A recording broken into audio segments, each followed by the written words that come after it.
Normally looking at the title of a film you'll get a vague idea of what's going to happen, and I think I know where this one is going.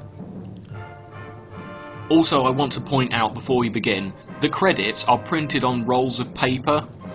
Never have I seen opening titles so monumentally cheap, yet great at the same time.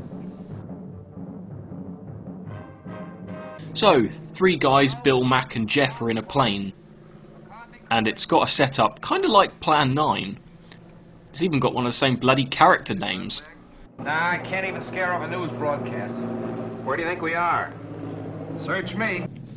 The plane crashes in a graveyard on an island because of a dodgy transmission or signal or something, and the only homeowner, it seems, on the island takes them in as guests. He's a doctor, by the way. Now, not impressed by their host's hospitality, they immediately become suspicious of him, even though all he's done is help them. What do you think? I don't know what to think. Are you sure we were flying over this island when we picked up that broadcast? I'd swear to it on a stack of Bibles. And you notice the lingo he was talking to that banshee? You mean it was the same? Nothing else but. It was the same blather we heard on the radio, and I wouldn't be surprised if it was the same voice. Okay, I get that Jeff is meant to be the funny ethnic sidekick in this, but after a mere 10 minutes of this film, his dialogue that's deliberately written to be comedic was really starting to get on my tits. Mr. Bill, is this the spot where Admiral Wainwright's plane turned up missing last week? Yeah. Uh-oh, look out, Admiral, here we come. Rest in peace. If that means what I think it means, they sure don't waste no time around here.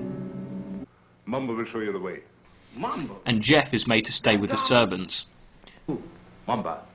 After being shown the way, and this is for real, by a servant called Mumba.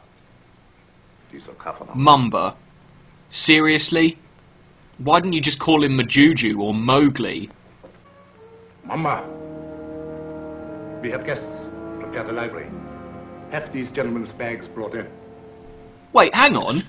He said to get their bags, but they definitely came to the door without any. And all you have to do is clap your hands, and they comes a-running. Now, the servants tell Jeff about the zombies on the island, but for some reason they're reluctant to tell Mac and Bill. We're introduced to the doctor's wife, who to us is blatantly a zombie, and also his niece. You are Irish, are you not? The doctor then shows Mac a pile of ancient crap and immediately somehow knows that Mac is part Irish. Maybe he's got magic powers or something. Because it comes from your country. Pay no attention to anything you see or hear. Again, the servants tell Jeff an important piece of information. So what does he do? He freaks out. So the zombies lunge at him and he runs upstairs. Things become even more strange when some random lady walks into the room, seemingly from nowhere, goes to touch one of them and then just walks back out again. Now you're going too far. Oh, no, I ain't, Mr. Bill. She walked right through that wall. He keeps saying she walked through a wall, but you can clearly see her going through a doorway. That strong? What? Imagination couldn't drop this, could it? Look at that. What? Gets me. Any idea? The gang decide that this mystery definitely has to be solved, so team up and investigate the kitchens. And Bill seems to even get the doctor's niece on their side. While Bill is fannying about, Mac has a tangle with one of the zombies and ends up twatting his head. Again. Oh yeah, I forgot to mention he hit his head at the beginning. I'm all right. Just a crack on the noggin. The next morning, Mac and Bill go back to the plane to find the radio gone. Look here! Check out how Mac keeps getting angry and Bill keeps telling him to calm down repeatedly. Dismantle it? I'll say they have. What next on this devil's island? Mac, we're in a spot. I don't know why, but somebody's trying to hold us here. Trying to hold us, is it? That Dr. Sangre and his druids and his zombies? He better not try to pull any of his black magic on me. Calm down, Mac. Raving isn't going to get us anywhere. I'm going to find that Doc. Are you crazy? Do anything now to make him suspicious? No telling what he might do. Take it easy until we find out what he's up to. Well, maybe you're right. But there's one thing I can do, and I'm going to do it right now. I said take it easy. All I'm going to do is try and find that generator we heard humming last night. Hey, that's an idea. The old man's got a radio hidden away someplace. We could sure use it. Let's go. You better let me handle this. Like you said, we don't want to make anybody suspicious. Think you can handle it alone? Of course he can't. It's blindingly obvious he isn't going to make it. Some voodoo stuff happens and Jeff randomly sits around eating pie until slave driver Master Bill ruins his lunch by telling him to go get his gun. Now, don't ask any questions. Meet me in the library. Yes, sir. The doctor is randomly there but hypnotizes him. Look at this watch. See it move. Watch it. You have seen nothing. You know nothing. That has got to be the laziest hypnotism I have ever seen. Look at this watch. And those two in the background don't even look like zombies anyway. They look like a pair of nightclub bouncers in trampy clothes. You have... Bill, are you blind, man? He's right there. Mac. He's sick. Get some brandy. Oh, that's brilliant. Quick, he's dying. Get some brandy. He has contracted a very rare and dangerous jungle fever. Is that so? It paralyzes Why do the people mood in of films and brain. soap operas always miraculously catch rare diseases? Why can't there ever be a character who catches commonly known and curable diseases? I thought so. You're going to let him die. Not at all. There's a native doctor in the village who knows more about this than I do.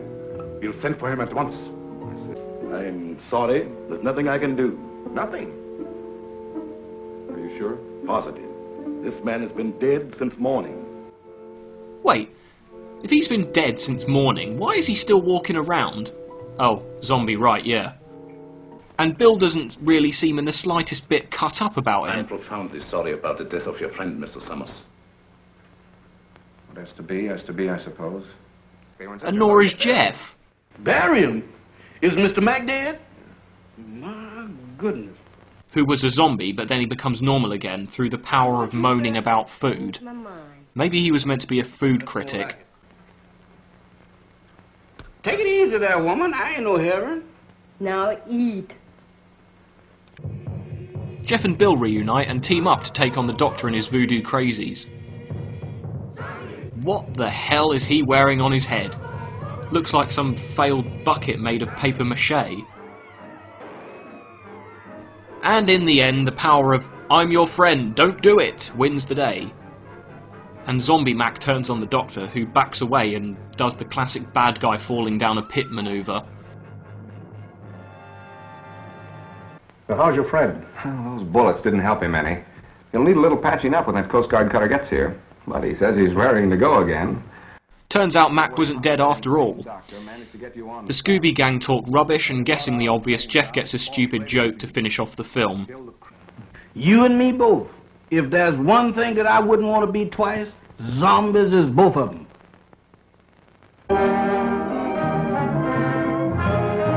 Yeah, it wasn't brilliant. I suppose it was alright. 4 out of 10.